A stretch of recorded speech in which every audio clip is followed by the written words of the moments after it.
Hello, my name's Josh and I'm from Raredrop Games, and this is WARBORN, our upcoming turn-based tactics game.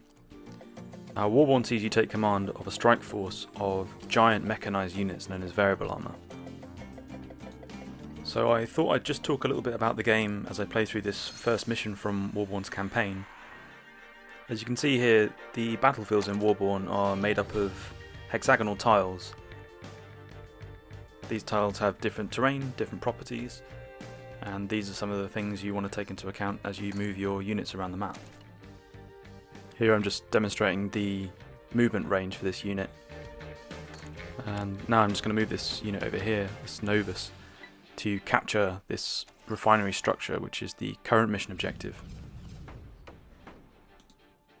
So these units coming in now are actually from an opposing faction.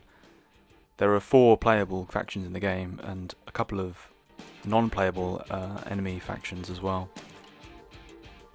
So the arrival of enemy units has updated our mission objectives, and now we need to defend ourselves against these incoming troops.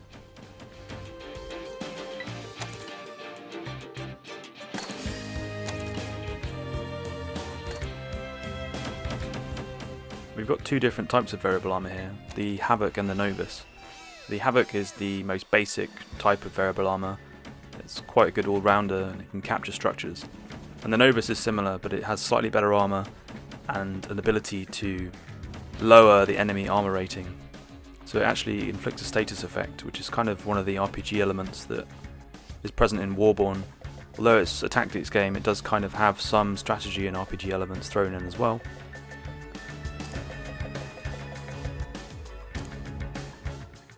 Throughout the campaign, you take on the role of 4 different commanders. Each one has their own story and their own missions. So far we've just been playing as the faction Nomad, which are a mercenary group. Here we see Sam, who's actually the commander of that particular faction, talking to Luella, who is the protagonist for this part of the campaign. And we're about to switch over to Luella.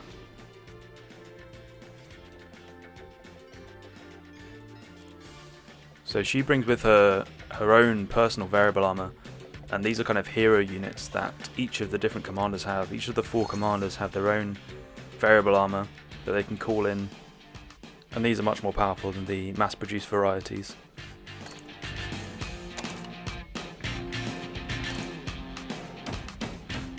Here I'm about to demonstrate just how powerful some of these units are. So Luella's deity variable armour has access to an area of effect attack that can hit 3 targets at once for devastating effect. Here you can see I've just taken out all 3.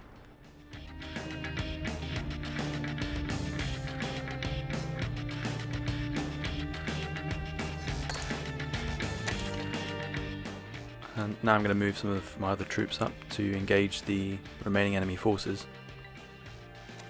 Most attacks require a line of sight, so you need to be looking at an adjacent tile, but there are a few like this grenade launcher attack that don't require a line of sight and you can fire over obstacles. I should add that I'm playing on PC here using a controller, but WARBORN is going to be available on PlayStation 4, Xbox One, Nintendo Switch and Steam.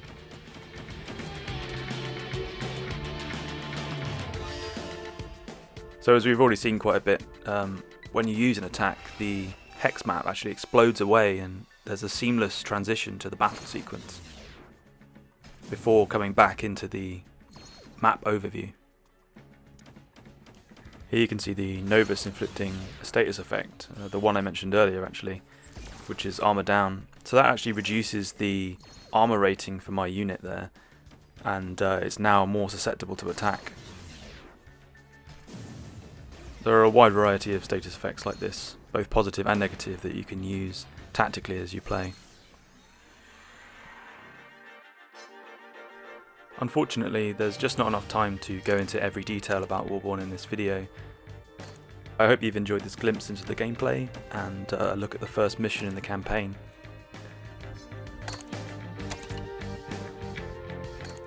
Please keep an eye out for WARBORN when it releases on PC and console later this year, on the 12th of June. Thanks for watching.